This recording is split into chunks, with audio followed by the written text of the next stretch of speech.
Hello friends, welcome to Creative Medicine. In this lecture, we will learn about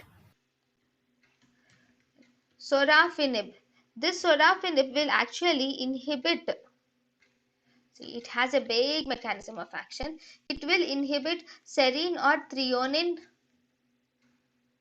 RAF1.